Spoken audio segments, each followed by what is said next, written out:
Muy buenos días y muy buenas tardes. En nombre de la Federación Internacional de Historia Pública les doy la bienvenida. Mi nombre es Jimena Perry.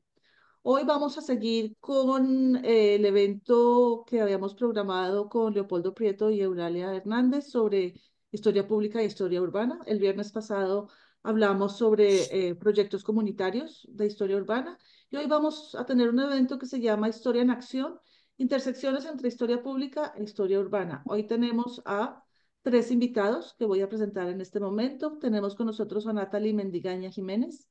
Ella es historiadora de la Pontificia Universidad Javeriana, con énfasis en historia social y cultural. A través de la apropiación social del patrimonio ha trabajado temas de historia, arte y etnografía colombiana desde el área de educación del Museo Nacional de Colombia.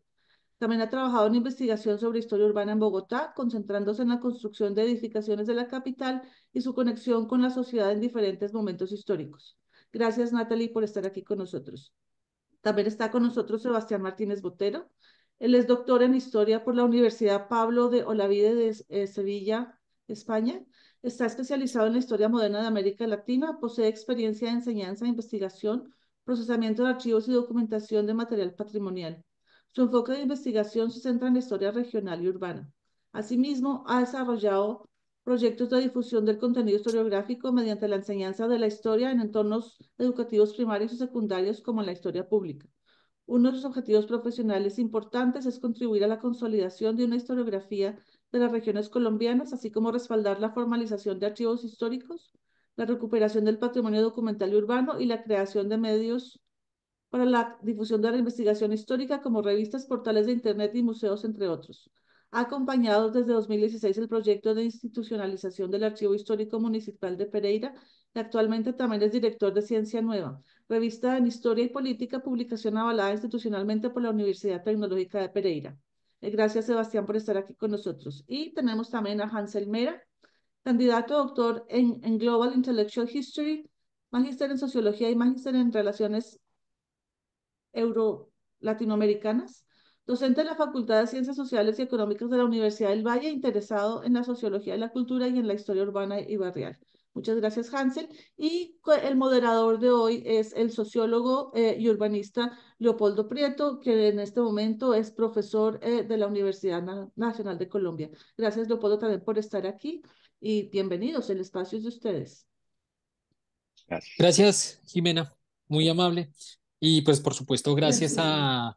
a Sebastián y a Hansel y por supuesto a Natalie pues, por haber aceptado la invitación que hace parte, bueno, eso sí habría que decirlo antes de que comenzáramos, ¿no? Esta es nuestra sesión final, nuestra sesión de cierre del ciclo Ciudades y Transiciones que organizamos con la Red Colombiana de Historia Urbana. Entonces, digamos, esta sesión, esta par de sesiones finales con el que damos como cierre a este primer ciclo, pues aprovechamos para unirnos pues, con el equipo y con Jimena allí de Explores y de la Federación Internacional de Historia Pública. Bueno, quizá una cosa que es también importante decir es que el ciclo completo esperamos poderlo como cargar al canal de la red, pues para que ustedes puedan ver si se perdieron alguno de las conversaciones, que además fueron unas conversaciones muy interesantes sobre arquitectura y género, sobre eh, ciudad colonial y fundación y la utilización de los gráficos para entenderla, sobre la literatura y el siglo XIX colombiano. Bueno, ustedes ya lo verán porque vamos a hacer una especie como de pequeño resumen para que puedan acceder si les interesa. Pero ahora, pues este cierre lo vamos a hacer sobre este vínculo, sí, ya como lo decía Jimena, entre historia urbana e historia pública, ¿no? Un vínculo que se hace cada vez como más cercano, más estrecho, si se quiere.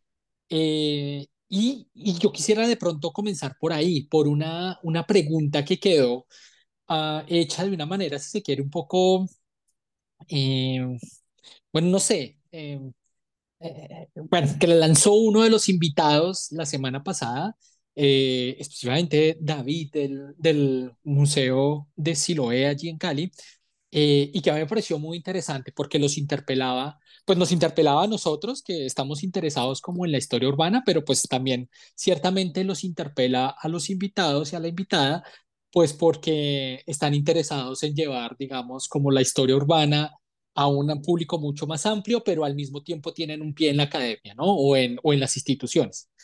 Entonces quiero comenzar por ahí, incluso antes de preguntarles y de pedirles que nos cuenten un poco sobre lo que ustedes han hecho, y es sobre si es merecida o no esa crítica que nos hacen, digamos, como estas iniciativas barriales o más comunitarias a la academia, ¿no? Porque uno de los argumentos o una de las frases que lanza David en uno de esos es que el conocimiento no es solamente de la academia, nos dijo él, ¿no? Sino es que el conocimiento es de todos, ¿no? Y el conocimiento sobre la memoria y sobre la historia de la ciudad y del territorio. Entonces, la pregunta es, no, es obvio, no, pues bueno, ¿ustedes qué piensan sobre eso? Pero más que eso es, ¿qué tan lejos está la academia de los grupos comunitarios, ¿no? ¿Qué tan grande es la distancia que nos separa? Ciertamente lo que dice David me parece que pues tiene toda la razón, ¿no?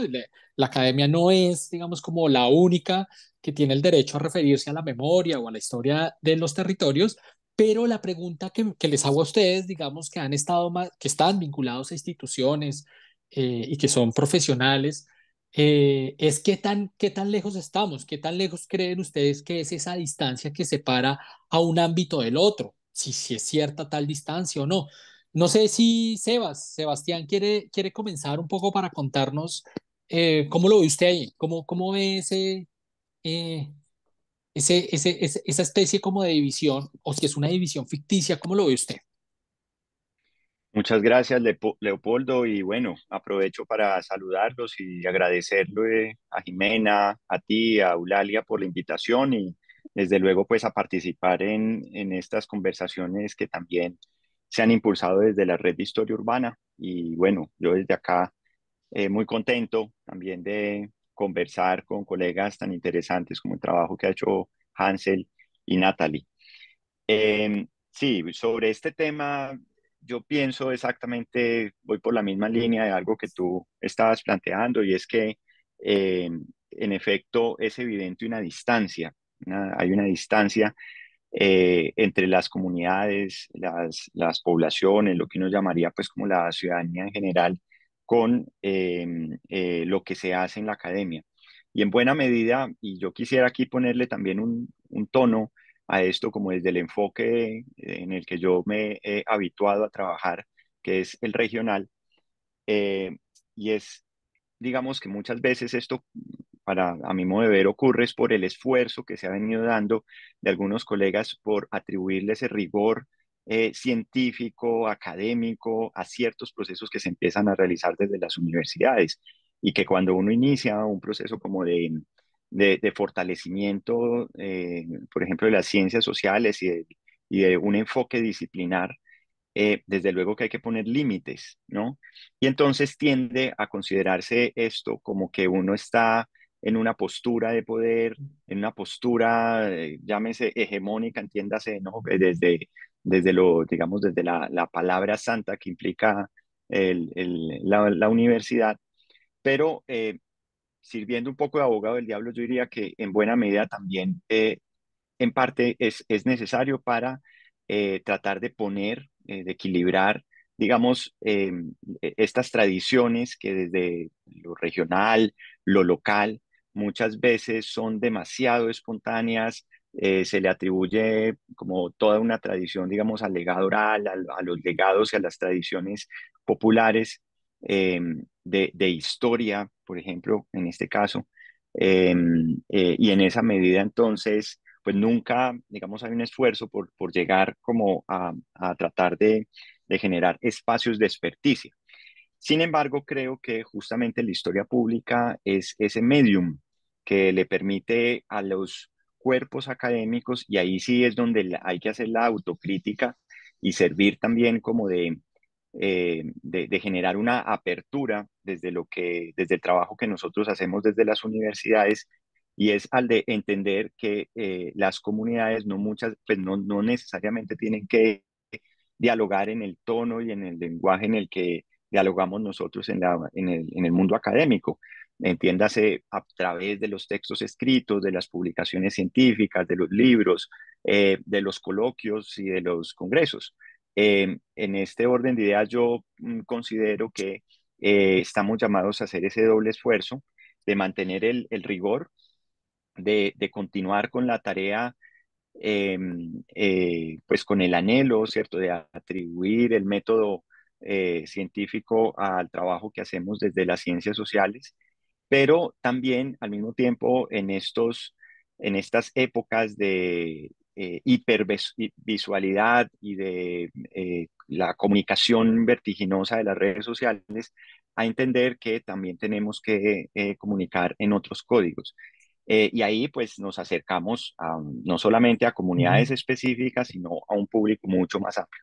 Entonces, creería yo que ya pues entrando al trabajo puntual es donde uno tiene que empezar a trabajar en educación en contexto, en hacer estos dispositivos, las transposiciones, ¿cierto?, didácticas, pedagógicas para tratar de aproximarnos a comunidades específicas. Por ejemplo, hoy en día es muy importante, y bueno, yo lo he vivido acá con el tema, digamos, de los grupos étnicos y de identidad propia, ¿cierto? Como el mundo afro o indígena, cómo entrar a hablar de historia profesional, disciplinar, es bien complejo, es todo un reto que tenemos, pero sin lugar a dudas estoy de acuerdo con que tenemos que hacer estas aperturas, y bueno, dejo ahí para Sí, ceder la palabra.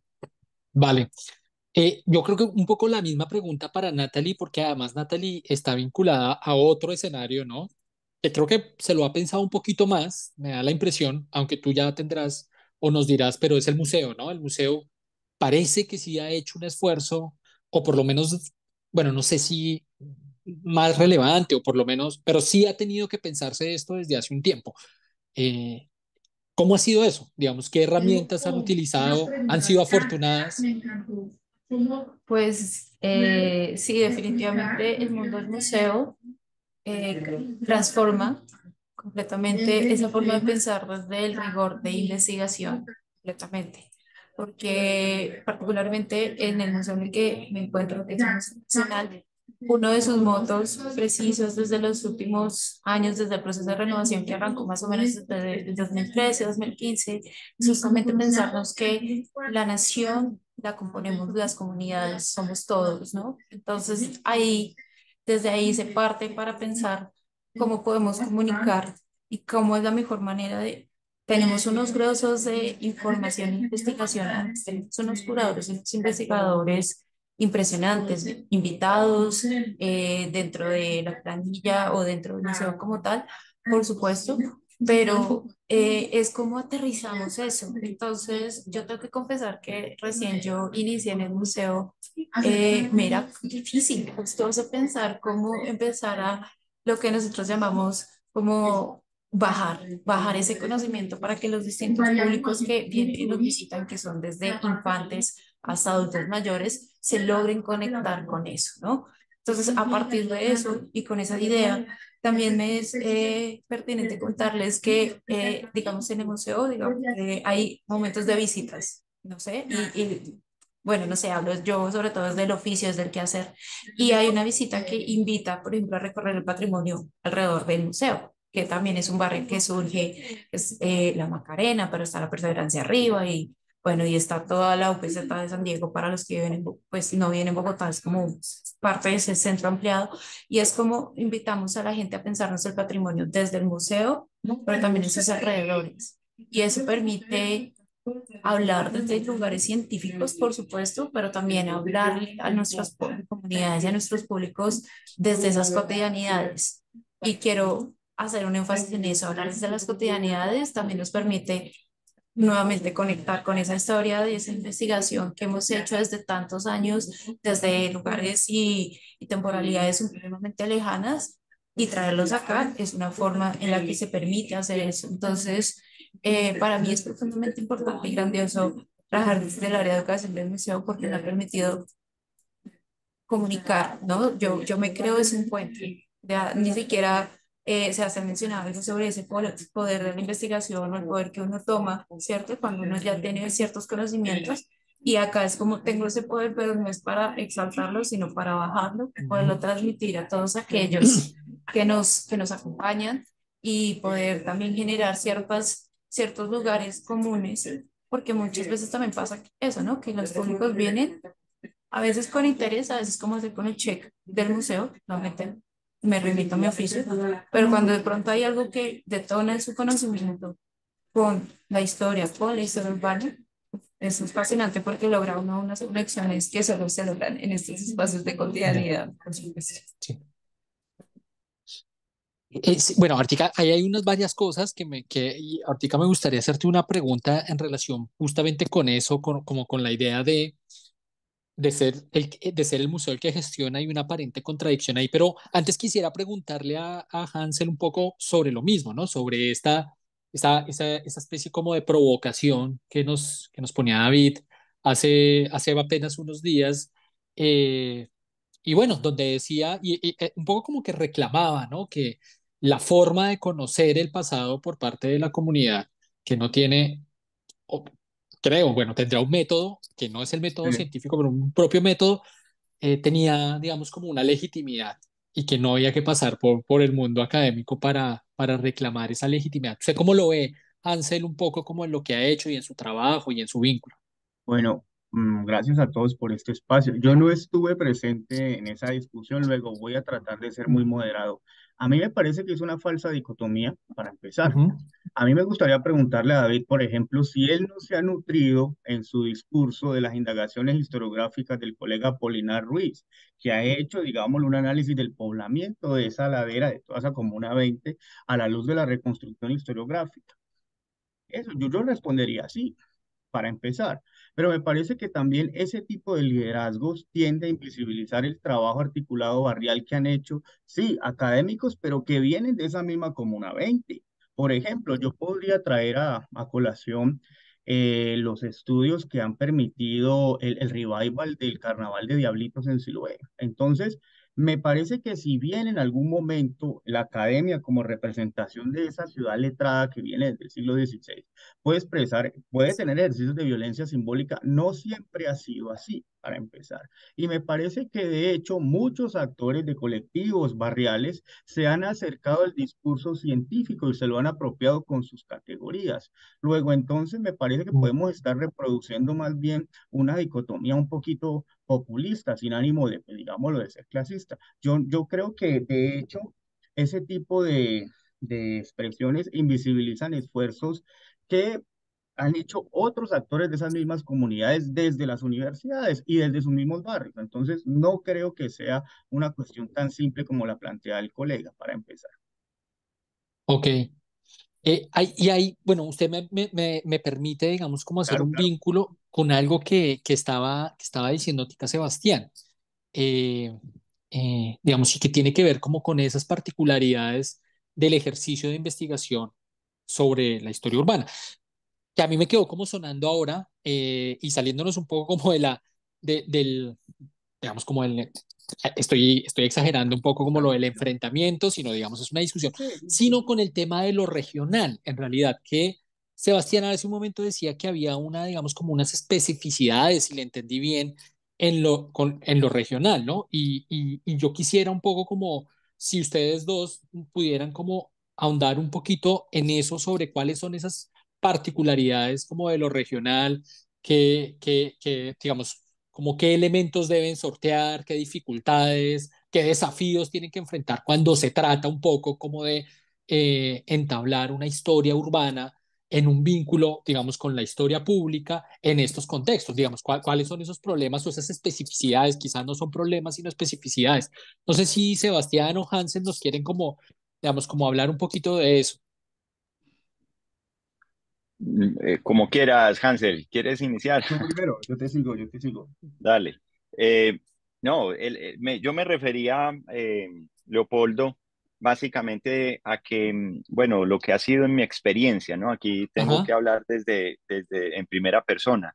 Y es, por lo menos acá desde mi lugar social, ¿cierto? Yo estoy ubicado en la ciudad de Pereira, una ciudad intermedia, una ciudad que podríamos decir es joven, con una tradición académica pues muy reciente, digamos de la segunda mitad del siglo XX, con una tradición muy reciente, digamos, en las ciencias sociales.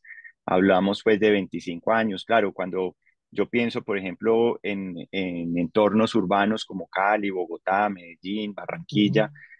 Podría pensar uno que hay ya mucho más consolidado por el mismo número de población y demás grupos de personas, de cientistas sociales pensando en la ciudad, trabajando en espacios de divulgación, pero también consolidando proyectos académicos institucionales, ¿cierto? Desde las instituciones.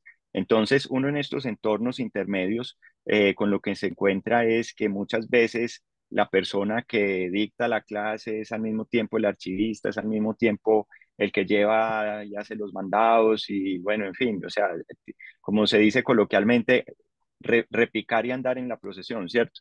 Entonces, en ese esfuerzo, muchas veces uno entiende que si uno es muy flexible al momento de dar cabida, digamos, a todos los relatos que vienen y narrativas de la tradición oral y de, digamos, los rudimentos con los que se ha escrito el pasado y la memoria de estos territorios, entonces no le podríamos dar cabida justamente al esfuerzo que estamos haciendo acá por dotar a la ciudad y al territorio de un espacio académico formal, ¿cierto? Que también es necesario. Si bien hoy en día pues hablamos mucho de esos diálogos con las comunidades, también es necesario primero consolidar un proyecto eh, especializado. No sé si Sí. me hago entender, pero es un proyecto que pues digamos cumpla por lo menos con lo que es académico como tú lo estás diciendo, pero si ni siquiera tenemos esa academia consolidada, pues con cuál vamos a discutir o a qué academia le vamos a hacer la crítica. Ajá. A eso me refiero. Entonces, Ya. a ese contexto regional es el que yo tengo en mente. Ok. Y bueno, conozco muy bien el caso de Manizales, el de Pereira y el del eje cafetero en general, ¿cierto? Entonces, hablo desde allí. Sí, no sé, no sabría Hansel en Cali, ¿tú cómo lo ves? Quizá, pero quizá además, Sebastián, usted, bueno, no sé, o por lo menos yo lo interpreto así, no sé si estoy sobreinterpretando, pero casi que le daría como más razones a Hansel para ratificarse o para, digamos, como para, eh, sí, sí, sí, un poco para ratificar esa posición según la cual, digamos, como que esta división entre lo académico y lo no académico, como que es un poco ficticia, porque al final del día, incluso en el ejercicio mismo de la gestión, como nos estaba contando Sebastián, pues el que es académico no está en una burbuja, sino que tiene que salir, gestionar el Sí, presupuesto, pero también hablar con la gente pues él mismo es una persona de la comunidad. No sé si Hansel un poco como que va por ahí y nos podría profundizar un poquitico sobre esa que usted llama una falsa dicotomía entre lo académico y no académico, ¿no? Como que eh, finalmente incluso en el día a día pareciera como que esa división que por momentos parecía muy tajante, pues ya no, pues no lo es tanto en realidad. Yo creo, Leopoldo, que hay ejemplos concretos que permiten mostrar más bien que puede haber incluso una relación de sintonía muy interesante en la cual Ujú, ambas partes salen beneficiadas. Por allá en los años 80, 81, 82, acá en Cali, a unos sociólogos y economistas se les ocurrió hacer una cuestión muy interesante que fueron las iniciativas de historia barrial. Estamos hablando hace 40 años. Y ellos tuvieron, digámoslo, un punto medio, que a mí me parece muy interesante, y es que, grosso modo, ellos empezaron como a explicar grandes procesos que permitían comprender dinámicas sociodemográficas y poblacionales de Cali. Y ellos se tomaron, digámoslo, esa perspectiva catedrática y fueron formando la gente para que ellos mismos supieran leer las escrituras, para que ellos mismos sistematizaran de pronto sus árboles genealógicos, para que hablaran de aquellos ujú. pobladores. Y entonces ese diálogo permitió una serie de narrativas bellísimas que se llamaron las historias de mi barrio, y usted ahí puede encontrar, digamos, una sintonía entre, por ejemplo, el buen uso de cronologías, metodologías documentales muy amplias y la misma voz de la gente narrando desde esas microperspectivas del acontecer barrial.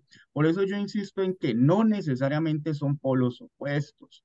Ahora bien, si uno lo mira incluso en términos del hábitus y de lo que compone al investigador, pues resulta que ese mundo social muchas veces también puede estar metido acá. en la forma incluso como construimos ciencia, la manera de eso que Pierre Bourdieu hubiese llamado un entramado de disposiciones. Pero vamos un poco más allá. Tomemos la vieja idea de Jesús Martín Barbero sobre los barrios como espacios de más mediación. Es que puede que muchos de nosotros también hayamos sido formados en ese universo que el discurso, digámoslo, de los polos opuestos trata de mostrarnos como antagónicos y no necesariamente es así. Entonces, Ujú. yo creo que hay que tener más calma con esa serie de reificación de dicotomías que pueden ser más bien poco operativas, en mi opinión. Sí, sí, pues digamos, creo que vamos por un lado que me parece interesante porque, porque hay, digamos, como todavía una posición, no solamente entre, digamos, como la que manifestó David, que además la estoy exagerando un poco porque tampoco dedicó mucho tiempo a eso, creo que también lo dijo de una manera muy rápida, le interesaba resaltar otras cosas en realidad de su propuesta, pero sí me lleva a otra cosa que me gustaría preguntarle a Natalie ahí, entre otras cosas porque, digamos, como que pues el escenario donde estás y en general tu trabajo, eh, pues busca tratar de hacer esa conciliación. Bueno, el museo por definición es un lugar donde busca como, desde hace unos años por lo menos, donde se busca como conciliar eso, ¿no? Como hacer, digamos, más digerible o más entendible, eh, eh, pues el conocimiento del pasado y en este caso particular en el conocimiento de, de la ciudad, pues a más personas, ¿no? Y ahí sí quisiera preguntarte un poco como por tu trabajo propio, ¿no? Como lo que tú haces, ya la experiencia que tú tienes sobre una de estas iniciativas desde el museo que tú creas, que nos puedas contar un poco sobre, digamos, donde haya sido como exitoso ese vínculo entre entre lo que llamamos un discurso académico y otro más comunitario, que como estamos viendo, pues tampoco es como tan tajante esa idea, pero por lo menos una experiencia exitosa donde, digamos, la ciudad comienza a ser parte como de un público mucho más amplio, digo, el pasado de la ciudad comienza a ser parte de un público más amplio a partir de un programa que ustedes hayan diseñado o de un ejercicio que tú misma hayas hecho.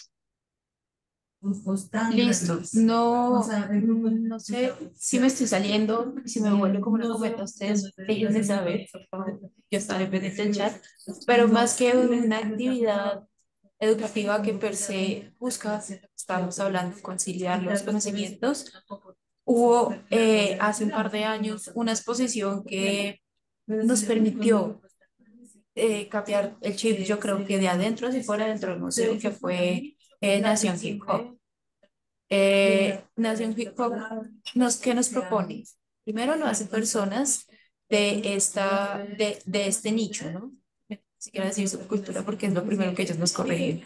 Y es algo que pasa en el museo constantemente es eso. Hay una, como que la primera entrada a un conocimiento, a una investigación es justamente empezar a tener un glosario donde nosotros empezamos a cambiar ciertas palabras que nosotros no vemos como Ujú, eh, fuera de la norma, ¿no? Fuera de lo políticamente correcto.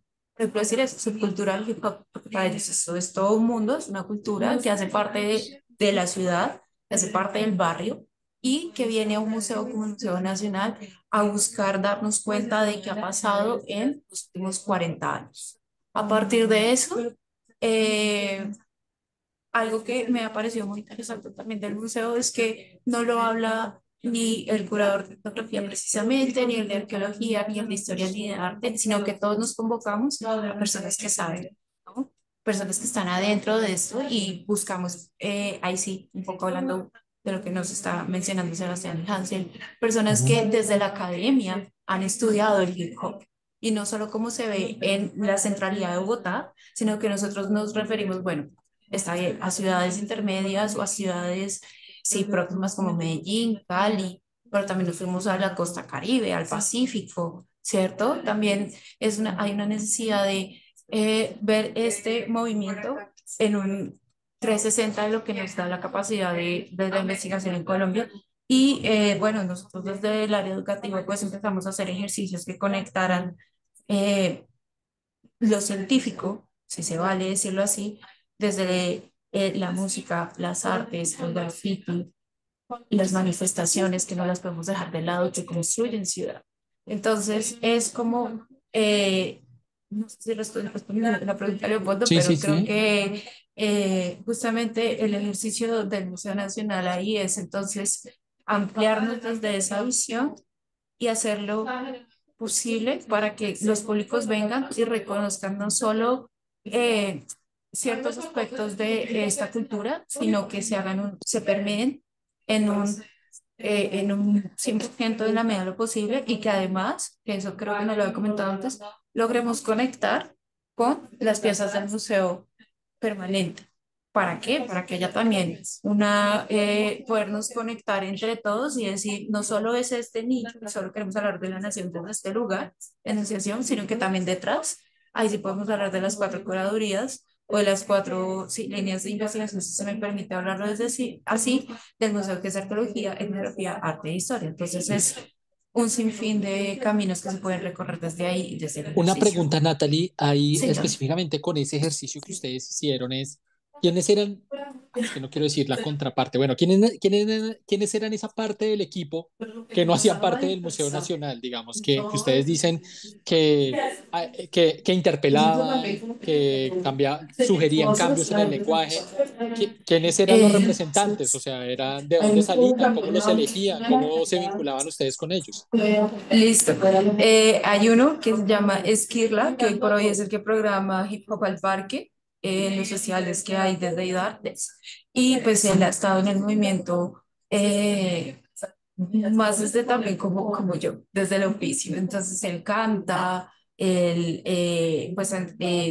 se ha documentado lo suficiente como para hacer de estas Biblias cotidianas, constantes, presentes, que nos puede hablar de cómo surgió el género, dónde nació, la cultura, cuando se Ujú. vuelve, cuando hay estos cambios. Hay otra persona que se llama Cerbero Nativo, que también es un cantante, pero que también está haciendo el doctorado en la Universidad Pedagógica sobre hip hop y cómo el hip hop permea la ciudad y permea Ya. Colombia.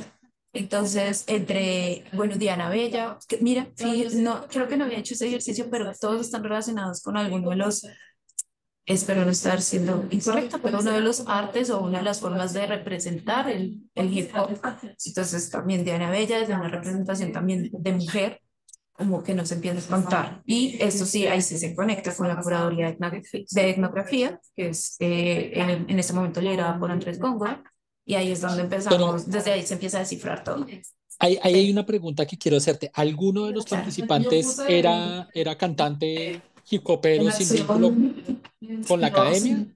Digamos, En raso, pues, términos, no, en términos de o todos tenían. curaduría, sí, ahí sí, no sé si le estoy dando la razón a Hansel ahí, pero sí hay que conectar un poco la academia, por supuesto, con formas de vivir, esta forma, sí, de expresarse. Ah, Porque, bueno, es que creo que no tiene más estudios más allá de lo que la mayoría de nuestros acá en sociedad, que es como pregrado y quizás algo de maestría o especialización, y tiene más una cuestión desde el oficio, pero fíjense que sí es una persona que puede dar cuenta de la historia del hip hop, primero porque él dice que se ha vivido en este mundo desde siempre, y ya, segundo sí. porque tiene la academia inscrita desde la bibliografía quizás, sí, de lo presencial, desde el conocimiento. Entonces, no, pero si se vale replicar un poquito ahí la pregunta, Claro. si nos conectamos con distintas comunidades que están conectadas con hip hop y ellos venían bien sea o a conversatorios, o a presentaciones, o a hacer algo que conectara también con otros públicos, porque para nosotros también es fundamental, y ahí puede ser otra caracterización de la pregunta, y es quitar estigmas, ¿no? Quitar presupuestos Sí. que eso es algo que el museo sí lucha constantemente, no solo desde hip hop, sino de diferentes lugares de la sociedad. Ah, no, claro, no, quería entender eso porque, claro, estas se convierten en figuras que entienden, digamos, como la lógica del museo y conectan ya con grupos Ajá. más grandes. No, porque me traía, es decir, lo que quiero como resaltar aquí es como esa doble, ese vínculo Diga. fluido, dinámico que hay Ajá. entre ambos mundos, ¿no? Que termina como, eh, estamos profundizando un poco lo que decía Hansel sobre como esa falsa Sí. dicotomía, que a propósito de lo que decía Hansel, esas historias barriales también fue un proyecto aquí en Bogotá que tuvo las características, pero fue un poco después además. fue a finales de los 90 lo de la historia barrial. Ay, creo que Jimena me está pidiendo la palabra, ya te la doy, Jimena. Esas historias barriales que además creo que, pues por lo que usted me cuenta, yo no sé si en Medellín hubo antes, creo que también Eulalia alguna vez me comentó que allá había sido antes, con las mismas características, ¿no? Como algunas herramientas básicas del discurso y de la disciplina histórica que se le daban a las comunidades. Aquí se llamó Bogotá, aquí en Bogotá, bueno, en Bogotá se llamó Bogotá Historia Común, que fue como muy famoso y bueno, salieron varios premiados ahí, fue uno de esos primeros ejercicios. Jimena, si tú querías, creo que preguntar y luego una preguntita que tengo para hacerle a Sebastián. Pues sí, es más que una pregunta, es como un comentario relacionado con lo que han dicho pues Natalie, Sebastián y Hansel. Yo trabajo en Estados Unidos y aquí en el mundo en que yo me muevo sí hay como una diferenciación muy clara entre lo que es historia, digamos, historia y otro tipo de historias. Y muchas veces la historia pública es considerada como un oficio menor, como que un historiador público es un historiador que no pudo ser el historiador académico que quería. Entonces, eso lo he encontrado yo muchísimas veces y es como una gran lucha siempre. Es como demostrar que un historiador público usa el método científico igualmente, usa historiografía, hace los mismos trabajos, pero de pronto una de las diferencias está en la forma en cómo transmite su conocimiento. Y a mí lo que me interesa resaltar es que los historiadores públicos lo que nos importa es que los públicos conozcan lo que hacemos. Eso no es un conocimiento de uno para uno. Y hace poco, un ejemplo, hace poco estuve en una conferencia también online de la Universidad de Manchester sobre historiadores públicos, estaban hablando sobre cómics y racismo, y había una indígena ecuatoriana y dijo una frase que me quedó sonando. Ella dijo, aquí vienen los historiadores o los investigadores, preguntan todo mal, entienden todo mal y escriben todo mal. Y eso me parece importante de tener en cuenta porque los historiadores a veces, digamos, los historiadores de escritorio, digamos, Ujú. muchas veces hacen eso por sus proyectos. Los historiadores públicos, no, los historiadores públicos dan trabajan con las comunidades de una forma mucho más coordinada y eso es precisamente ahí sí concuerdo con Hansel totalmente, la conciliación es clave y como una colega mía dice aquí, toda historia es pública porque lo que nos interesa es eso, que la gente sepa. Entonces era eso, muchas gracias. Gracias, Jimena. Y pues está muy chévere la aclaración y como eh, pues como saber esas especificidades de otros contextos. Bueno, la pregunta que tenía para Sebastián es un poco como, digamos, está vinculada con esto y es, ¿usted mismo cómo lo ha hecho? ¿No? Como, ¿a qué estrategias ha recurrido para tratar? Pues sabemos, ya nos estaba contando, ¿no? Como que hay, y ahora cuando Jimena leía un poco como su perfil, pues como que usted ha trabajado en el tema de consolidación y de archivos y como recuperación de archivos. Eh, Ese ejercicio, pues, al parecer ha comenzado como un poquitico desde cero, o bueno, o muy, o desde desde un escenario como muy, una etapa muy inicial. Pero aparte de eso, digamos, ¿usted cómo ha hecho ese vínculo, sí, esa relación, cómo la ha podido construir entre la historia urbana, digamos, que la ha venido trabajando desde hace un tiempo, que es joven, nos contaba, esa tradición, y la historia pública, ¿no? Como de llevar esto a más personas, que vaya creando, digamos, una especie como de público interesado,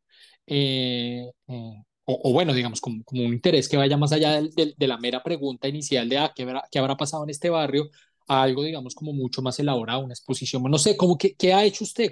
¿Qué estrategias ha utilizado? Sí, sí, gracias, Leopoldo, por la pregunta, Em, porque eso nos permite pues también divulgar, ¿cierto? Aquí por medio de este conversatorio parte de nuestro trabajo. Eh, bueno, antes de pasar pues como a los ejemplos y demás, yo considero que, bueno, en parte un poco retomando lo que planteaba Jimena, eso también hace parte de una postura de uno como académico, ¿sí? Y es el de entender o sea, a qué comunidad y para quién estamos trabajando, ¿cierto? Finalmente, ¿qué sentido tiene la historia si solamente es para que nos lea uno o dos posibles lectores, ¿no? Eh, entonces, uno se desgasta media vida haciendo una tesis, con todo lo que ustedes saben que conlleva hacer una tesis o publicando, haciendo investigación para que finalmente sea el interés de un grupo minúsculo de personas y que eso no impacte nada en la comunidad. Yo, digamos, desde que me inicié, y tal vez de ahí viene mi interés por la historia urbana, he venido teniendo una experiencia como muy cercana con los arquitectos y creo que el trabajo en buena parte tiene que ver con esas aperturas que nosotros tenemos que hacer desde nuestro campo disciplinar hacia otras formas de hablar con otros campos del conocimiento. En particular, por ejemplo, yo tuve una experiencia muy interesante, pero esta no fue en Pereira, sino en Bucaramanga, pero la he venido replicando. Aquí también me ha ocurrido, y es participar en procesos, por ejemplo, de transformación urbana de un espacio público o creación de un nuevo escenario público, en el cual los arquitectos pues como que siempre dejan, yo no sé si ustedes han visto esos informes, una parte que se llama reseña histórica. Entonces necesitan legitimarlo con la academia, ¿no? Entonces lo llaman a uno, uno termina ahí por carambola, pero siempre insistía yo un poco más, yendo un poco más allá, diciéndoles, mire, no dejen eso ahí, porque finalmente eso queda como letra muerta, guardada en un anaquel, en el informe que ellos entregan, y de todas maneras ellos van y hacen la transformación. ¿Por qué no arrancamos a pensar el espacio de la ciudad y que el resultado, el diseño, pues tenga un fundamento también en lo histórico, ¿cierto? Respetando ciertas ideas, pues nuestras ciudades son muy cambiantes, pero tratando de guardar un poco ese resultado. Y bueno, he dado con gente con la que he podido dialogar en ese sentido. Los proyectos, una vez se concretan, no quedan tal como uno los ha imaginado, siempre se tienen que acomodar a la conveniencia del mandatario de turno o a la circunstancia, a la coyuntura, pero por lo menos ese diálogo ha sido muy útil para hablar y tomar en cuenta las comunidades también. Nosotros tuvimos la participación en un parque, en la renovación de un parque pues que es la plaza central de Bucaramanga, que se llama el Parque Santander, y pues y realizamos como toda la investigación, no solamente de ese espacio como primer punto de la expansión urbana de la población primitiva de Bucaramanga, sino también de la idea del prócer y por qué estaba ese prócer y toda la parte del arte público y demás, y también cómo lo interpretan las personas que habitaban el parque, que eran como les gusta a ellos que los llamen, embellecedores de calzado. Entonces, Bellos. sí, porque les llamaban emboladores. Entonces, bueno, no voy a hacer el chiste, ¿no? Pero bueno, en fin, eh, Sí. eh, hacían siempre el chiste con esa palabra. Entonces, eh, decían, no, embellecedores del calzado, para que quede más polite. Entonces, bueno, en fin, el caso es que eh, haciendo todo este proceso, ¿cierto? Se da uno cuenta que es mucho más profundo. Aquí en el caso de Pereira también tuve la oportunidad en una conmemoración de la ciudad en el sesquicentenario. Había todo un proyecto de la resignificación de los ríos, que por intermedio de una calle amarrar los dos ríos y bueno, también darle un valor patrimonial a ese espacio. Hicimos el estudio, incluso incluyendo el tema de la memoria ancestral, ¿cierto? De los primeros habitantes que pues nos tomamos la molestia como tratar de rastrear por el tema arqueológico, en dónde estaban las comunidades Quimbaya, ahora que está de moda lo Ujú. Quimbaya, no sé si se han enterado que el gobierno ha estado pues en esa campaña de retomar un anhelo, un viejo anhelo de repatriar el tesoro Quimbaya, y todo esto hoy en día pues como se acomodan las circunstancias políticas del momento, ¿no? Todo se habla desde el Quindío, pero en muy buena parte los asentamientos Quimbaya también estuvieron con una mayor presencia, de hecho por eso se fundó acá la ciudad española de Cartago, en el territorio que actualmente es del municipio de Pereira. Entonces, Ah, incluimos todo eso también como en la propuesta arquitectónica, que era la renovación de una calle del centro de la ciudad. Finalmente, pues no se llevó a cabo todo el proyecto como se había planteado, pero se hizo como una resignificación por un medio de una línea del tiempo que quedó en unas placas ¿cómo se llama? De bronce y Ok. con unos códigos Ujú. QR y demás para tratar de dar mayor información y pues, poner en valor un territorio que no ha sido habitado únicamente por esta sociedad del siglo XX y XXI, sino por otras poblaciones mucho más atrás, pues O sea, pasando incluso por el periodo hispánico. en este caso, Sebastián, una pregunta y digamos, como el resultado final de este ejercicio era como un elemento en el espacio público, no una Exacto. publicación, no un libro, no, era un elemento que quedaba en el espacio público. Exacto, eso es. Pero para ser muy concreto, para no seguir pues dando ejemplos, lo que No, quiero decir, Leopoldo, es sí, tal vez el tema para responder la pregunta es también que tiene que haber una posición de nosotros como historiadores en hacer unas aperturas al diálogo transdisciplinar, ¿cierto? Y claro, ser capaces de entender ese tipo de cosas, como lo decía Jimena. No, por ejemplo, en el caso mío, pues he tenido la oportunidad de trabajar en proyectos como arquitectos e ingenieros, pero también asimismo con comunicadores. Entonces, asimismo uno sabe que hasta ahí llega una parte en el espacio público, pero eso tiene que ser divulgado. Entonces, hemos hecho también pequeñas cápsulas con periódicos, digamos, que hoy en día son portales web, no son la claro. prensa tradicional. Entonces, que ellos pues divulgan noticias, información de la ciudad por una página, por un portal, pero también utilizando mucho el audiovisual. Entonces, Ok. tratando de divulgar pequeñas notas por intermedio de eso que le llamamos como cápsulas de ciudad y tratar de hacer este tipo de actividades que también llegan a un público Mm. distinto o más amplio, Ah, ya. digamos.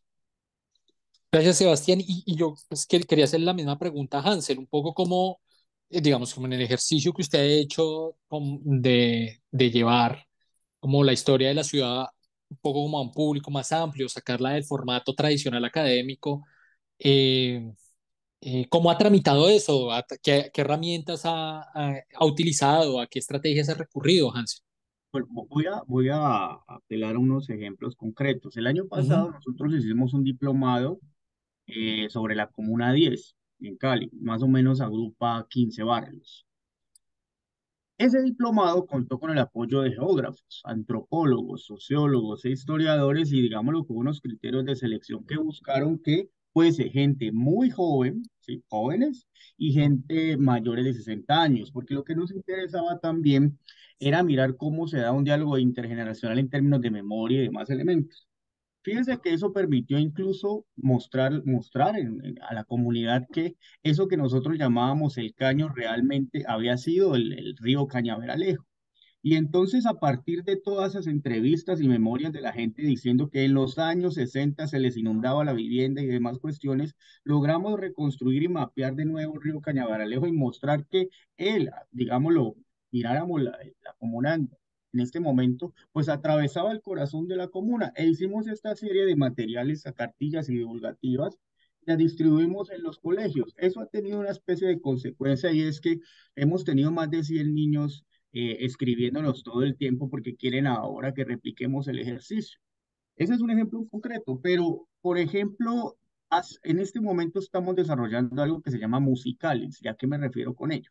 Insisto en esto porque yo sí creo que el discurso científico es clave para evitar una serie de prenociones y de cuestiones que a veces están también muy metidas en una mentalidad colectiva y popular. En nuestra, digámoslo, cotidianidad está muy marcada la idea de que la historia de Cali es salsa en términos de su musicalidad. Y resulta Ujú. que nosotros de la mano de unos colectivos concretos estamos mostrando, por ejemplo, cómo se vivió el rock y el heavy metal en la Cali de los 80 y cómo eso implicaba, por ejemplo, bares, espacios de socialización. ¿Qué hacían los jóvenes en ese momento para acercarse y, digámoslo, a hacerse a colecciones particulares y demás cuestiones? Y entonces eso ha conllevado incluso a crear de manera casi que una especie como de semillero de gente que aquí en Cali nos gusta el rock y el heavy metal, pero que estamos cada uno, digámoslo, viéndonos para atar pedazos de una historia colectiva y para mapear la ciudad. Y ya tenemos, por ejemplo, un geógrafo que nos está colocando en el espacio los bares, los lugares. Incluso también estamos haciendo una especie como de álbum fotográfico de los jóvenes de esa época. Entonces, a mí me parece que se podrían tener, o que podríamos tener distintas experiencias que muestran cómo ese diálogo puede ser provechoso en un sentido superlativo. Un ejemplo, otro ejemplo concreto tiene que ver con lo que está haciendo la alcaldía de Viges, que es un municipio que está más o menos a 1 hora y media de Cali. Ellos están muy interesados, por supuesto, en atraer turismo pues, a su dinámica microeconómica.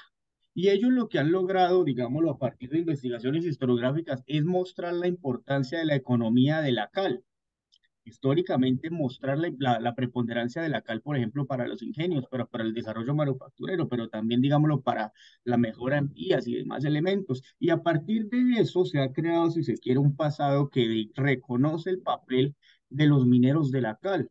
Y eso se ha convertido en algo que, digámoslo, ya está orientando procesos educativos allá, en Viges en concreto. Entonces creo que hay unas Ah, experiencias interesantes que permiten, digámoslo, mostrar de manera concreta que ese diálogo entre el mundo científico y el mundo, comillas, de los saberes populares no es antagónico, como a veces se quiere reducir la ujú. cuestión. Hay más ejemplos, pero de fallos.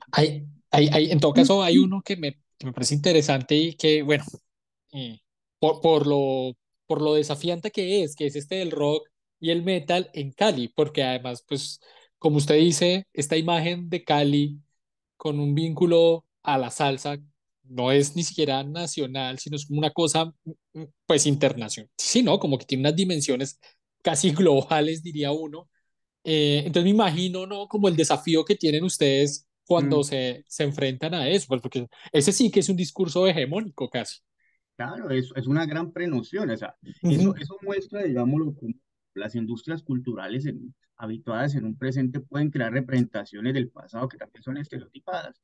Fíjate que aquí en Cali, por ejemplo, la misma etiqueta de la salsa obnubila todo un pasado de música antillana que fue muy fuerte aquí. Es que en los años 50 en Cali, por ejemplo, hubo agrupaciones que se inspiraron en la Sonora Matancera y que grabaron con Daniel Santos, con Tito Cortés, con todo ese, digámoslo, esa musicalidad caribeña. Entonces, a mí me parece pues que nuestro papel también puede ser en algún caso mostrar que las representaciones del pasado no son tan unívocas ni tan y que son más bien estereotipos.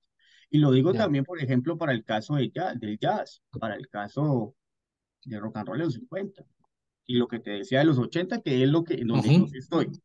¿Listo? vale.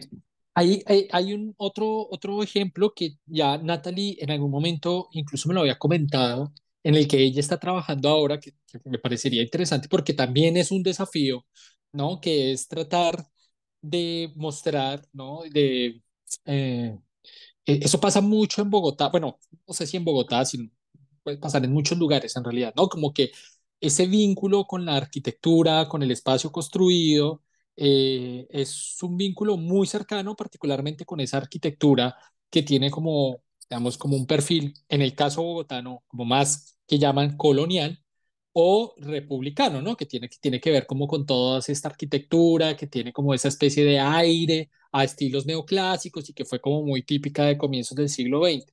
Ahí hay parece que un vínculo muy cercano, casi que directo, automático, si se quiere, entre la ciudadanía de las personas que viven en la ciudad, las que lo visitan, y esa valoración del pasado, pero no es tan fácil con la arquitectura moderna o con una arquitectura que fue construida, digamos, después de los años 50.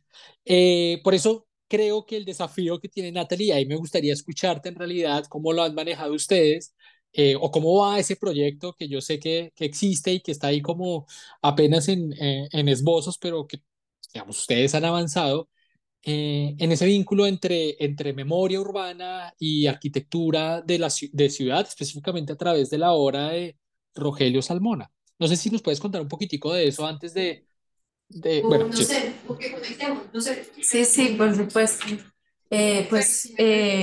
Sí, vengo trabajando hace un poquito más de un mes con Rogelio Salmona, como me dio mucha curiosidad por algo que está escribiendo Sebastián, y es como esa necesidad de legitimar, esa necesidad del arquitecto de legitimar como parte de su obra a partir de una reseña histórica.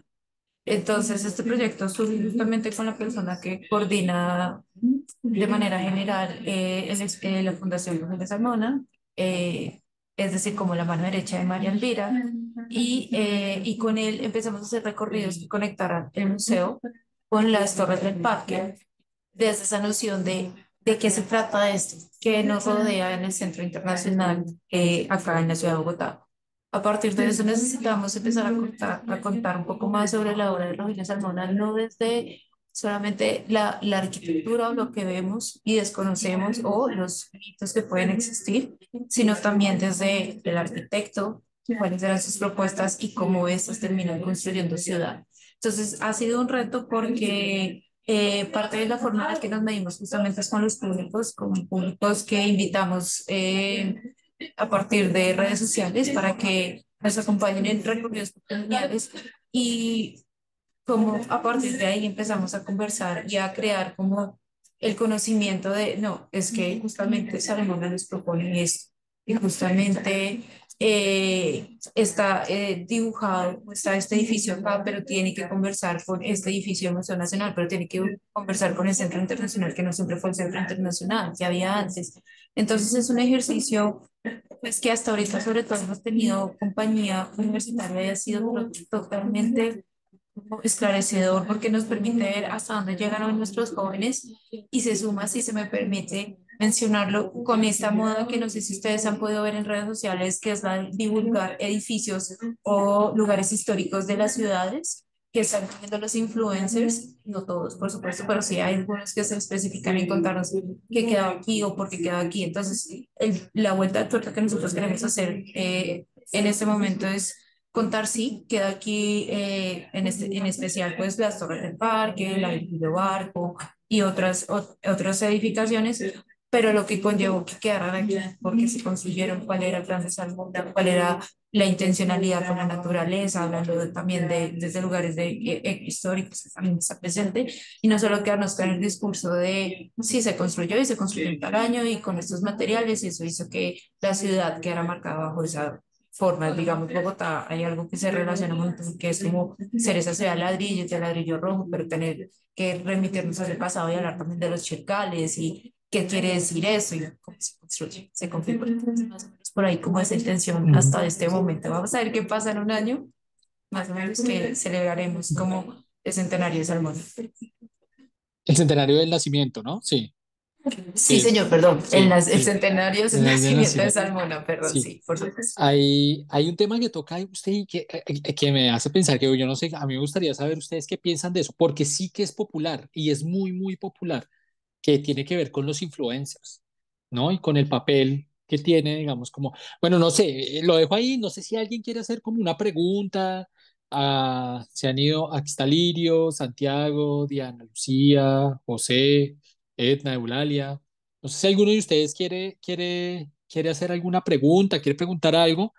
Eh, Mientras se animan, pues yo no sé si Hansel de pronto o Sebastián tienen alguna opinión en relación con eso, ¿no? Como con el influencer, que además tiene un vínculo muy cercano con la ciudad en particular, ¿no? Como con esta historia de el lugar, del edificio, que no sé, pues tiene sus lógicas, es otro lenguaje. Mm, Pues, Leopoldo, yo creo que lo primero es tener claro que nosotros no somos sensores. No se trata de esa cuestión. Pero yo soy un poco pesimista porque creo que en algunas ocasiones esto termina más bien como que retomándonos a un seriado como de anécdotas y de fechas que en últimas no van más allá, no describen los procesos y creo que eso puede ser un poco incómodo. Vuelvo y lo digo, no se trata de que solamente nosotros tengamos el derecho a hablar de la ciudad, no es eso. Yo soy más bien un poco eh, ahora, lo que sí creo es que se podría crear un trabajo entre la academia y sectores, digámoslo, de la sociedad concretos y que ellos produzcan, digámoslo, materiales audiovisuales de nueva generación. ¿Por qué lo digo? Porque yo sí creo que los historiadores le dimos la espalda a eso que Castell llamó la era de la información. Nos quedamos incluso no solamente pensando el pasado con las convenciones del nacionalismo metodológico, sino que también nos costó o nos sigue costando mucho darle cabida al papel de las nuevas tecnologías de formación y de comunicación en la sociedad. Pues yo creo que más bien lo que podríamos hacer es tratar de buscar un punto medio que no desconozca el papel de estas nuevas expresiones comunicacionales, pero digámoslo de alguna manera, que produzca un seriado quizá de contenidos que no necesariamente son el bodrio historiográfico de 700 páginas, pero que pueden preponderar una discusión un poco más interesante. Ahora, les voy a colocar un ejemplo incómodo. Yo antes, digamos lo que había asumido esa cruzada de desmentir a los influencers, pero en algún momento dije, no, se me va a ir la vida y creo que eso tampoco es el sentido. Después empezamos más bien como a proponer un seriado de diálogos y empezar a mostrar, por ejemplo, que cuestiones como que el barrio El Peñón se llamaba El Peñón por un español eran falsas, o que el pan de bono es caleño, tiene que ver, digámoslo, con el legado de unos italianos que también son falsas, pero que más bien sí podríamos entre todos, eso sí, hacer trabajos colaborativos quizá muy pequeñitos sobre esta cuadra, sobre este elemento, y con cierto grado de rigurosidad también mostrar un poco las ciudades de ahí. Yo creo que ese es el llamado. No somos sensores, no somos los únicos, no vamos a reificar la ciudad letrada, pero de pronto sí hay que tener una serie de salvaguardas con este seriado de ejercicios. Es lo único que yo Ya. pongo. Sí, Yo estoy de hay, acuerdo, Leopoldo. antes, sí, si quieres tu Sí. intervención y luego le damos la palabra a Edna, que está levantando la mano. Ah, ya. Ah, bueno, sí, no, No, pero entonces muy cuéntame, sí. brevemente, pero sí, no, yo quería también en la misma línea de Hansel decir eso, es que a mí me parece que el trabajo, por lo menos pues de lo que he podido tener eh, conocimiento de este tipo de lo que llamamos como los influencers, que son notas muy cortas, muy rápidas, Ujú. muchas veces muy efímeras, porque justamente el trabajo de ellos eh, rivaliza con el nuestro, es porque lo que importa es la inmediatez y lo efímero, ¿no? En 5 minutos ya eso ya pasó, ¿cierto? Era lo de ahora y nuestro trabajo también es sedimentario, ¿no? Ahí es de ir decantando una cantidad de información, de tomarse el tiempo y demostrar justamente que lo podemos transmitir probablemente en una nota muy corta, pero que todo lo que hay detrás implica un conocimiento muy fuerte, ¿no? Y ese es un poco como el shock que uno tiene que vivir cuando tiene que, digamos, hacer este tipo de cosas que con los periodistas ellos quieren todo rápido y ya para mañana toda la información, cuando justamente no, y muchas veces como habituados a un ámbito en el que encuentran, como lo decía Hansel, una nota muy pequeña, no validan las fuentes, no hay crítica, como lo que nosotros tendemos a realizar e inmediatamente proceden a divulgar una cosa que uno no se atrevería a hacerlo si uno no está muy seguro.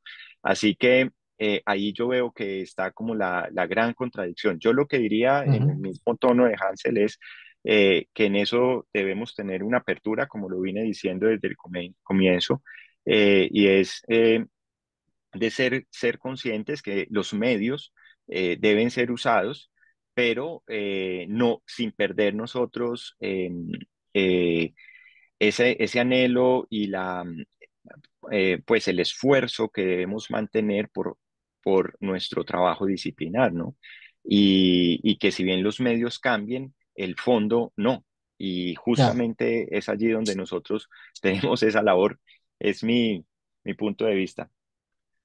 gracias. Gracias, sí, vale, démosle la palabra a Edna, que quiere comentar algo y ya vamos como entrando a la recta final. Cuéntanos.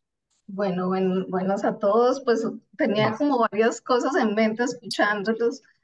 Eh, digamos, quiero partir un poco de algo que dijo Jimena hace un momento que me quedó sonando y lo anoté y tiene que ver con que, pues, esa historia pública justamente hacer pública la historia, es decir, no, que no se quede y creo que se conecta eso también con lo que planteaba Leopoldo hace un rato sobre esa, digamos, esa división entre ese mundo académico y ese otro mundo. Y yo creo que ese hacer pública la historia requiere justamente algo que también comentaba Sebastián y es la articulación con otras disciplinas. Yo recordaba algo que comentábamos en alguna clase en la universidad sobre una serie, digamos, de discursos muy difundidos, por ejemplo, entre la gente que viene y visita Panachi, por ejemplo, en el caso de Santander, y otros recorridos que se hacen, digamos, por el centro histórico. Y entonces alguien decía, no, pero es que lo que se dice ahí hace rato, digamos, investigaciones históricas confrontaron eso que se sigue replicando. Entonces, yo pienso que un poco esa responsabilidad de, digamos, de conexión es precisamente eso, es saber que si desde el ámbito académico, en investigaciones muy largas que precisamente no se quedan en la superficie, sino que logran comprender cosas en otros niveles, pues estaría mal que eso exista, pero que nos quedemos de alguna manera al margen diciendo, bueno, es que nosotros aquí somos los que entendemos, pero paralelo a eso, al otro lado está una gente que de pronto no tiene un sustento tan fuerte haciendo una divulgación sumamente grande. Entonces yo siento que ahí sí hay una responsabilidad nuestra en el sentido de cómo logramos conectarnos. Ahí veía en el chat que Hansel escribía lo del tema de los videojuegos con entramados históricos. Nosotros también tratamos este tema alguna vez porque decíamos, bueno, tenemos o sea, una dificultad muy grande realmente de conectarnos con otros. Entonces decimos, bueno, listo, no tenemos las herramientas para hacer ciertas cosas, pero resulta que muchas veces en las universidades en las que nosotros estamos hay otros programas que trabajan eso justamente, entonces es como encontrar esa manera de conectar, que yo pienso que al final la discusión ahí es de articulación, o sea, de ser capaces de articularnos y siento que muchos de los problemas que viven nuestras ciudades están justamente en ese punto, en que no somos capaces de articularlo. Y de alguna manera todos empezamos a mover pues un montón de esfuerzo, pero de manera aislada. Entonces, claro, si lo mantenemos aislado, pues lo que podemos avanzar, yo uso mucho una figura cuando intento expresar eso, que es la figura de los piñones como de los engranajes, ¿sí? Cuando uno había un juego que usaba mucho mi hijo cuando era pequeño, que justamente consistía en conectar eso. Y yo decía, bueno, claro, uno puede durar dándole vueltas a una rueda, ¿sí me explico? Haga de cuenta con los colegas de uno, con la gente que está de pronto en ese ámbito en el que uno está trabajando. Pero, ¿qué puede pasar si logramos realmente conectarnos con otro montón de gente que tiene herramientas para hacer una serie de cosas?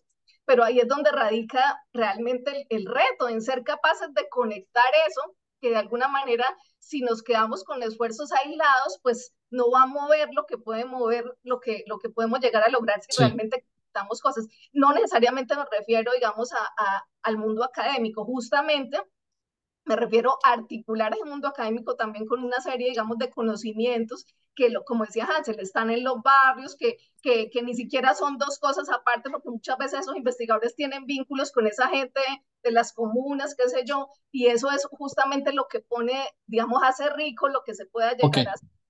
Bueno, eso era, Vale. perdón. Gracias. No, estaba pensando ahora que que estabas contando, que ya hay aquí una experiencia que está iniciando, bueno, lleva un tiempito, pero que es la de señal memoria. Y creo que también lo está haciendo el Banco de la República, ¿no? Que está. Pero Natalie tiene la mano levantada hace rato. Natalie, por favor. Sí, es que no sé claro, pero era eso, o sea, sobre todo para nosotros, desde mi experiencia mínima de lo que veo es cambiar esa tuerca, es aprovechar que hay ahorita una emoción y una es decir, cosas de las ciudades principales o de espacios, y es aprovecharnos de divulgar ese buen conocimiento, ¿no? Es esa necesidad de, pues, si a esta gente le gusta, le suena, hablan de esto, ¿por qué no mejor decir, oiga, pero eso que usted está diciendo se puede construir más desde ahí, o aprovechar justamente eso para poder divulgar quizás, una incorrecta, pero quizás de esa historia o esas investigaciones que hemos hecho más macizas de ese conocimiento? Está bien lo que dices en términos de qué chévere que quieras hablar de esto, pero está mal lo que estamos haciendo, porque estos bulos o estos mitos nacionales, esos mitos que van, pues no necesariamente dan cuenta de lo que realmente pasó ahí, ¿no? Sí, referirse a que Bogotá nació en el Chorro de Quevedo, que eso es un mito que cada rato enseña memoria vive rompiendo y rompiendo y rompiendo. Y Felipe Arias, que es uno de los grandes divulgadores, hace eso. Entonces, más eso, quizás no sé si lo expresé bien, pero baja. por ahí. Sí, sí, sí, sí. Y además me haces pensar en cómo hacer el camino contrario. En Inglaterra hay una historiadora muy famosa ya, y además muy joven, que se llama Alex Loxton, que es muy famosa en Instagram por hacer todo lo que hemos dicho, ¿no? Entendió el formato, entendió. Sus cápsulas no duran ni 5 minutos, duran 2 minutos y medio. Es una influencer, digamos, tiene, pero ella hizo el camino contrario, se volvió influencer y luego escribió a partir de puras historias sobre la ciudad, ¿no? Y sobre la arquitectura, o aquí vivió tal, o aquí estuvo tal, no sé qué. Pero luego sí escribió un libro de historia sobre la cultura visual de finales del siglo XVII, que es su tema, y lo vendió como pan caliente, ¿no? Porque todo el mundo la conocía y todos querían tener su libro, además consiguió que se lo editaran así maravillosamente. Yo quisiera hacerle una pregunta a ustedes, como para cerrar ya, es una pregunta de cierre, y es que nos recomendaran algo para leer, algo que ustedes crean que nos puede aportar, que nos puede servir, que nos puede servir de inspiración, que nos puede inspirar, algún trabajo que ustedes conozcan sobre esta relación de la que hemos hablado hoy, ¿no? Sobre historia pública, historia urbana, que se les viene a la cabeza, o una experiencia, ¿no? Pues no necesariamente tiene que ser algo leído, ¿no? Una experiencia, un lugar por visitar. eh, mm, ¿Qué Le- podemos hacer? Leopoldo, y puedo añadir a la pregunta algo que ustedes Sí, quisieran investigar. ¿Qué sí, proyectos, también. qué proyectos les gustaría hacer en un futuro? ¿Qué les falta por investigar? Qué pregunta tan compleja, pero es buenísima. Bueno, no sé No, si ¿quién Hansel, ya empieza, que abriste, muchachos? Hansel. Pues mira que yo, en mi opinión, pues yo creo que seguir haciendo historia urbana sin dialogar con la etnografía es un error. Y en ese orden de ideas, los estudios etnográficos sobre marginalidad, por ejemplo, de Guacam, de Luis Guacam, o de Ah, ok. Aullero, Javier Aullero, a mí me parecen que son fundamentales. Claro, eso viene de un libro bellísimo que creo que sale en el 93, que se llama La miseria del mundo, editado por Gutiérrez, así no Sí, lo tenemos en mente. Pero yo creo que esos tres elementos pueden ser claves como para perfilar metodológicamente nuestros abordajes de manera mucho más rica. Eso por una parte. Ahora, vos decías que en qué estábamos interesados. Yo estoy interesado primero en hacer una historia audiovisual de Cali. Desde los documentales que han existido, desde materiales, digámoslo, intencionales, hasta estas cuestiones, no sé, las viejas fiestas de los años, todo eso que quedó ahí encabezado en las casas de la gente. Eso por una parte. Y lo otro, me interesa hacer una historia de musical, y es decir, musicales, a partir de las experiencias musicales, a partir de las orquestas barriales, a partir de los pequeños lugares, las tabernas, eh, tratar de contar otra historia de la ciudad desde esas claves. Y creo que, por lo menos aquí en Cali, la cuestión de la música sí le llega mucho a la gente, sí tiene mucho más cabida, y yo a veces creo que eso puede ser estratégicamente mediante audiciones y demás elementos un punto clave de trabajo. Y vale para el jazz, para el rock and roll, para el bolero, para el paso doble. Aquí eso se puede mover muy bien y uno puede contar la ciudad también desde ahí, creo yo. sí. Tremendísimo, sí, yo no se me viene a la cabeza ahora como algo que se haya hecho, pero esa idea de la música y la ciudad a mí me viene rondando desde hace tanto la Tenemos cabeza. que Bueno, hablar, tenemos que sí, hablar. sí. Natalie, no sé si nos quieres recomendar algo y qué te gustaría investigar si tuvieras tiempo, presupuesto. Bueno, yo apenas estoy llegando a un libro que me está para la lentitud, se llama Quinta edición de Enrique Martínez Ruiz, que explora un poquito esa revisión, él hace Perdón, una ¿me como puedes repetir un poquitico más alto porque es que hay de como ruido. interferencia? Ya, Sí, ya mejor. ya mejor. Listo, se llama Quinta edición de Enrique Quin- Martínez Ruiz. Eh, Quintación, sí. sí, quinta, sí. Y es una revisión sobre la migración judía en Bogotá, cómo transformó también barrios. Transformó solo la Candelaria, Teresita, más de 60 empleado. Sí. Es lo que ando leyendo y que me gustaría y profundizar, creo que en términos de Bogotá hemos hablado mucho del centro de algunos lugares. Digamos, que quizás lo que más conoces, me encantaría empezar. Y me viene sonando mucho como esa construcción de lo que rodea, lo que circunda un poco actualmente y hasta donde lo circunda. Hablar de los límites también es algo fascinante para mí, esas geografías y esos límites visibles y no visibles, y me encantaría quizás construir un poco más la historia de Chía, sus alrededores, tanto por esas zonas. Si haya mucho, no desconozco, también si hay información sobre eso. Pero siempre es un tema interesante, ¿no? La ciudad de los límites, lo que está al límite, ¿no? Lo fronterizo, y en este caso lo fronterizo urbano, rural. Bueno, y Sebastián, ya como para cerrar, Ya como para cerrar, qué nos Leopoldo, recomienda y qué quisiera investigar? bueno, en mi caso, digamos que tratando de empalmar las dos cosas, a mí me parece muy importante el trabajo que se tiene que hacer con la espacialización de los problemas y los fenómenos sociales.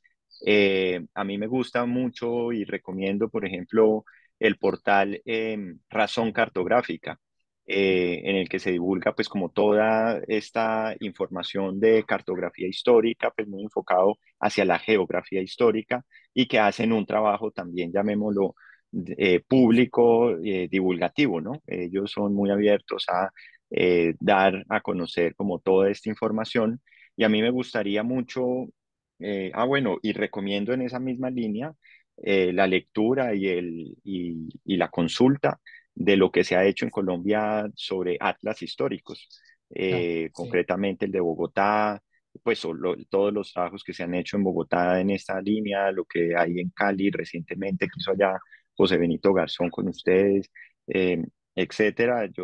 Me parece que son un puente para comunicar lo que nosotros hacemos con la historia en diálogo con otras disciplinas y que se convierten en material de trabajo muy útil para las comunidades, porque son ejercicios muy puntuales, muy precisos, que tienen una base histórica rigurosa, pero que le ayudan a los maestros de escuela, le ayudan al niño que va a hacer la tarea, pero también le ayudan al académico que está en la universidad, ¿sí? Son Sí. trabajos muy Sí. flexibles en ese orden de ideas.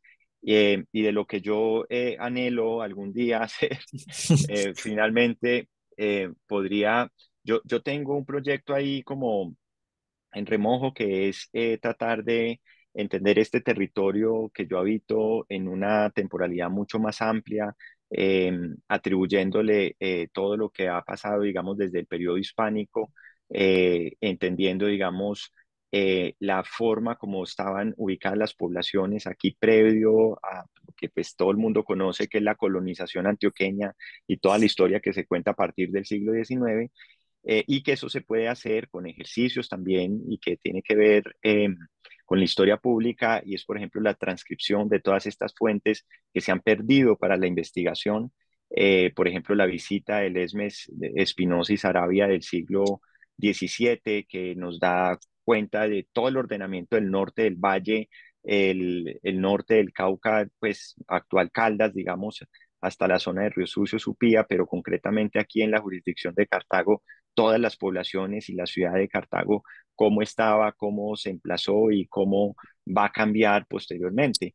Me gustaría mucho ya, digamos, para la temporalidad del siglo XX, incursionar en investigaciones de historia urbana de sitios como Dos Quebradas, que habla de una serie de periodos históricos también que cambia desde antecedentes coloniales, pasando por el siglo XIX hasta llegar a los fenómenos de metropolización y conurbación, que son bien interesantes y que dan cuenta de cómo habitamos los seres humanos el territorio y cómo lo hemos ido transformando a lo largo del tiempo. También muy conectado con el tema de la historia ambiental.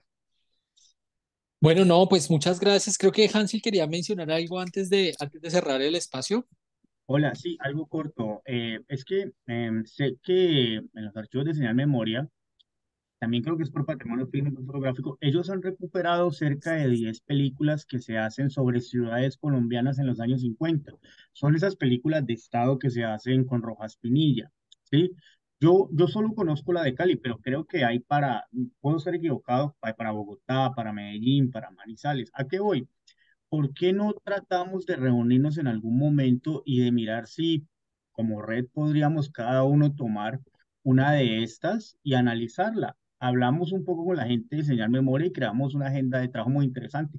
Hay una de San Andrés, no sé, se me había olvidado.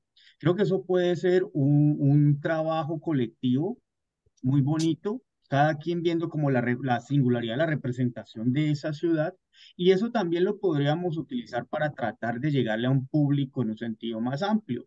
Solicitamos la autorización para, no sé, reproducir esas películas por algunas cuestiones y hacemos los comentarios en torno a ello.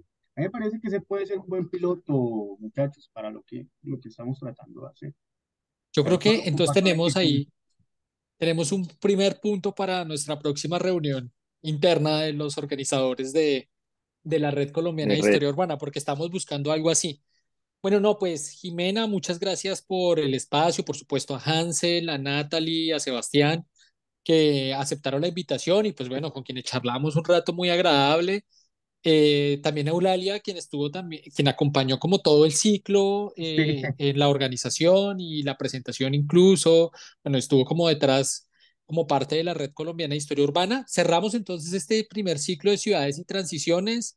Creo que ha sido como muy agradable para nosotros además terminar con el proyecto, pues con Explorers y con la Federación Internacional de Historia Pública, digamos como uniéndonos y nada, pues yo sí espero volverlos a ver, ojalá en una segunda versión de este ciclo de ciudades y transiciones, conversaciones en historia urbana. No sé si tú quieres decir algo, Jimena.